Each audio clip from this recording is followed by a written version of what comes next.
अशोक भाई, अब एक जरूरी बात ये इसलिए थी कि उसको लास्ट में इसलिए रखा कि वो संवेदनशील है, और दो लोग एक साथ, एक मुझे समझ नहीं आया, रामचंद्र गुहा को एकदम से राहुल गांधी से इतने सवाल पूछने लगे, और बड़े बेतुके सवाल पूछ रहे हैं कि अगर चाइना अटैक करता है तो राहुल गांधी उसमें कैसे जवाब देंगे, ये सब वो पूछ रहे हैं। उन्होंने एक बार भी बीजेपी से या बीजेपी सरकार से नहीं पूछा। उनका कहना है कि आपको 140 करोड़ में केवल राहुल गांधी दिख रहे हैं, वो अजीब अजीब बातें कर रहे थे। एक वो, दूसरा अंजना ओम कश्यप ने जिस तरह से, देखिए ये टीचर जो भी हैं, मैं भी उनका कभी कभी देख लेता हूँ, ये अच्छे ढंग से पढ़ाते हैं, उनकी एक अपनी स्टाइल होती है, वो बहुत ही आसान ढंग से समझाते हैं, और 9 रुपए में अगर वो आपको आपको ऑनलाइन कोचिंग दे रहे हैं, तो वो एक अपना काम कर रहे हैं, एक समाज के एक वर्क को कर रहे हैं। उनको दो कौड़ी के टीचरों की क्या औकात, दो इस तरह की बातें। मैं इन दोनों पे, आरसी गुहा और अंजना ओम कश्यप, इन दोनों पे एक साथ आपकी टिप्पणी समझना चाहता हूं। देखिए, गुहा जी तो ये प्रायोजित है नाम, कांग्रेस की सुपारी लेके अब वो कांग्रेस के पीछे लग गए। क्योंकि देखिए, राहुल गांधी को डिस्क्रेडिट करना ये बीजेपी का सबसे बड़ा एक प्लान है। क्योंकि जब तक राहुल गांधी डिस्क्रेडिट नहीं होंगे तो अकेला चना भाड़ फोड़ रहा है, इतना तो याद रखिए आप। वो अकेला सब पे भारी पड़ गया। वो मोदी जी ने कहता ना, एक मोदी सब पे भारी, वो अकेला राहुल गांधी इन सब पे भारी पड़ गया। मतलब सब पे, मतलब ED, CBI, income tax, supreme court और चुनाव आयोग, और इन सब पे भारी पड़ गया। नहीं, कांग्रेस के अंदर के लोग और इंडिया गठबंधन के साथी लोग, हाँ, वो तो डबल लड़ाई लड़ रहा है बेचारा। वो तो अपने घर में भी लड़ाई लड़ रहा है, अपने घर के अंदर भी लड़ाई लड़ रहा है, ठीक है, फिर भी वो भारी पड़ रहा है। वो उसकी जगह पे अंजना ओम कश्यप का जो है, it was not called for. मुझे समझ में आती, मैंने पढ़ा हो, उन्होंने कहा कि कुछ यूट्यूबर्स अपने आप को टीआरपी, अरे मुझे बताओ टीआरपी, मैं अंजना ओम कश्यप को कहता हूँ, आप भी तो पढ़ी लिखी है, एक सब्जेक्ट के क्लास आप चला के दिखाओ और आप लोग जोड़ के दिखाओ। बहुत इजी है कहना कि आप लोगों को फॉलो कर लेते हैं और आपके सब्सक्राइबर बढ़ते हैं। जरा वो अंजना जी, आप आके जरा यूट्यूब पे दुनिया में आइए और सब्सक्राइबर बढ़ के दिखाइए, करिए ना। पसीना खून पसीना एक होता है। जो भी यूट्यूब पे काम करता है वो उसकी सालों की मेहनत है। 40 साल पत्रकारिता में दिया, अपना कहीं ना कहीं नाम एस्टेब्लिश किया, उसके बाद यूट्यूब चलता है। यूं ही कोई आके यूट्यूब खोल के बैठे, ऐसे कई लोग बैठे हैं, 300 400 व्यूज से ज्यादा नहीं है। चैनल से आए हुए कई देखते हैं हम, कई लोगों ने यूट्यूब खोल के बंद कर दिए। एक तो वो टीचर है, वो पढ़ाते हैं, आप उनको कहते हो कि वो पैसे कमाते हैं। उनके पैसे कमाने से क्या, कभी आपने पूरी परिवार को पूछा पैसे कहां से कमाए उन्होंने इतने? आपने मालिक से भी पूछो, क्या था पूरी परिवार? पाकिस्तान से डिवाइड होने के बाद इंडिया आया था, पाकिस्तान से भारत आए थे ना, फिल्म फाइनेंसर थे। उसके बाद एस्कॉट की कृपा से उन्होंने थॉमसन प्रेस लगाया, एस्कॉट के नंदा के कहने पे, क्योंकि नंदा और वो अच्छा परिवार था। और फिर उन्होंने इंडिया टुडे, आज इंडिया टुडे आज तक क्यों चला? आज तक इसलिए नहीं चला कि अंजना ओम कश्यप है, आज तक इसलिए चला कि उसको एसपी सिंह ने शुरू किया। एसपी सिंह की वो तासीर थी, उसका आज भी खा रहे हैं लोग। इंडिया टुडे क्यों चला? इंडिया टुडे मधु त्रेहान के कारण चला। मधु त्रेहान एक कंसेप्ट लेके आई थी, तब इंडिया टुडे का एक एक इशू पूरी सरकार हिला देता था। आज क्या है, आप करिए सरकार की, ये करिए। मैं कभी नहीं कहता कि आप मोदी की जय करने पे मैं किसी को कुछ नहीं कहता, आपका भाई हर आदमी का प्रोगेटिव है। आप अपने आप को पत्रकार समझती है, आप बिल्कुल बाकायदा मोदी मोदी नामा पढ़िए, कोई आपको, मैं कौन होता हूं आपके विचार बदलने वाला? लेकिन आप मोदी जी के हाँ का जय जयकार करिए ना। दूसरे की माँ बहन क्यों करते हैं? वो एकदम एकाएक टीचर पे, क्योंकि टीचर ने सवाल उठाए एग्जाम लीक पे, आप हजारों के तादाद में बच्चे उनको सुनते हैं, तो कुछ तो होगा उसमें। आपको पिक्चर अच्छी नहीं लगी, लेकिन पिक्चर चली तो लोगों को अच्छी लगी, ये तो मानिए। आप सारे दुनिया को मूर्ख बोले, सारे देश के लोग मूर्ख है कि इस पिक्चर को देख रहे। अरे भाई, आपको लगता होगा ना, नहीं चलिए, आपकी विचारधारा है। सुभाष घई को एक बार पूछा था किसी ने कि आपकी सबसे बढ़िया पिक्चर कौन सी है? उन्होंने कहा कि अभी तक मैंने बनाई नहीं। बोले सबसे बढ़िया पिक्चर क्यों नहीं बनाई?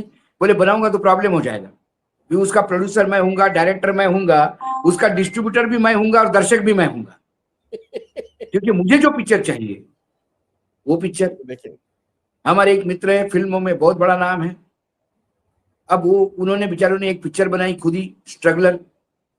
आप मानोगे नहीं सर, जब भी मुंबई जाते हैं और कभी कभी उनसे मिलते हैं तो हाथ पकड़ के वो स्ट्रगलर दिखाते हैं और लोग भागने लगे उस पिक्चर से, लेकिन वो कहीं रिलीज नहीं हो रही है।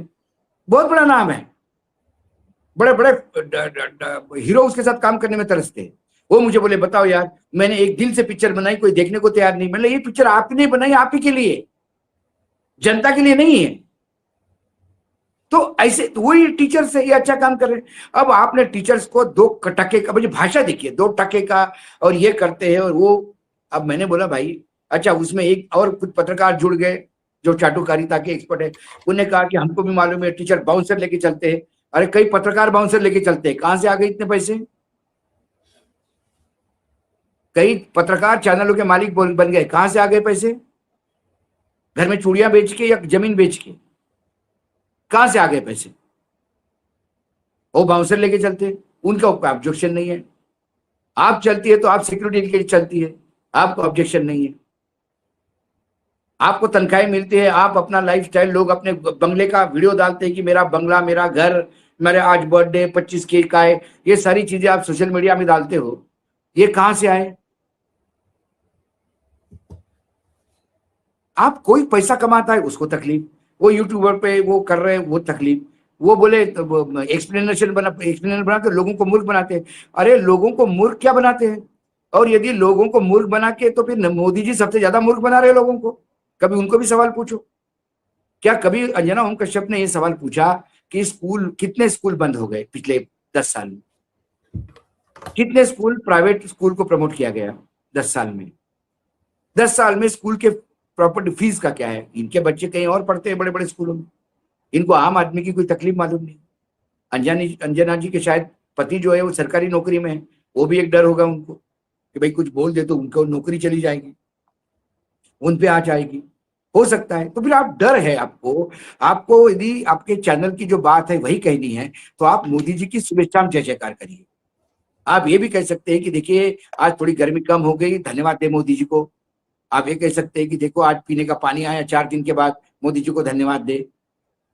हम तो 3 दिन पानी क्यों नहीं आया उस पर बात करेंगे, आप मत करिए। आपको हम बोलने वाले भी नहीं है, लोग आपको भी देखते हैं, देखने दीजिए, हम उनको भी गलत नहीं कहते। लेकिन कोई यदि यूट्यूब अभी मुझे बताइए, एक खरगोन में एक खबर छपी, मध्य प्रदेश डबल इंजन की सरकार, सर 50 फीट 70 फीट नीचे छोटी छोटी बच्चियां 9-9-10 साल की रस्सी को पकड़ पकड़ के नीचे उतर रही है कुएं में, जान पे खेल के। वो देख के दिल हिल जाता है, और एक एक कटोरी से पानी निकाल निकाल के मटका भर रही है। ये पानी की स्थिति है। क्या किया अंजना ओम कश्यप ने उस पर डिस्कशन किया? नहीं किया। क्या डबल इंजन की सरकार को सवाल पूछा? नहीं पूछा। फिर उसके बाद क्या हुआ? एक टीचर ने जो यूट्यूब चलाता है, उसने वहां 10 लाख रुपए डोनेट किए उस गांव में, कि मैं मेरे पैसे से, पर्सनल कमाई से 10 लाख रुपए दे रहा हूं, यहां कुछ इंजन विंजन बैठाइए ताकि नीचे से पानी ऊपर आ जाए, बोरिंग करवाइए, पानी की व्यवस्था करवाइए, बच्चियों को मत उतारिए। ऐसा कुछ किया आपने? पूरी साहब बहुत पैसे कमाते हैं, कितना CSIR किसी को दिया, कभी पूछा? मालिक को पूछिए कभी अपने। और ये सवाल मैं आज, लोग ये भी कहेंगे दर्शक, अशोक वानखेड़े आपने भी नौकरी के भी मालिक को पूछा क्या?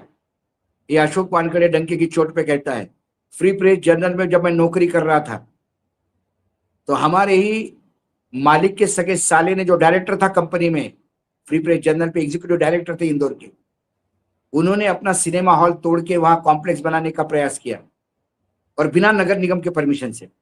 वो खबर छापने वाला और वो काम रोकने वाला भी अशोक वानखेड़े थे।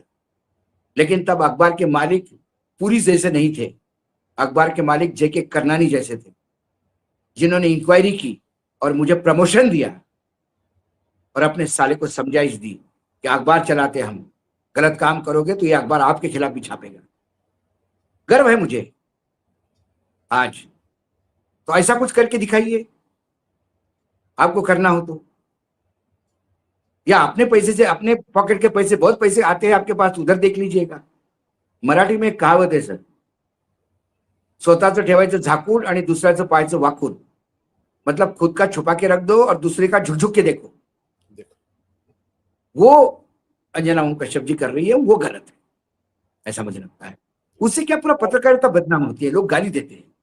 नहीं, और मैं आपको बताऊं, एक सिंपल, मैं मुंबई से आ रहा था सर फ्लाइट में, मेरे पीछे 2 लड़कियां बैठी हुई थी, और वो उनकी बातों से मुझे बार बार अरावली, वी शुड फाइट वगैरह ऐसा आ रहा था।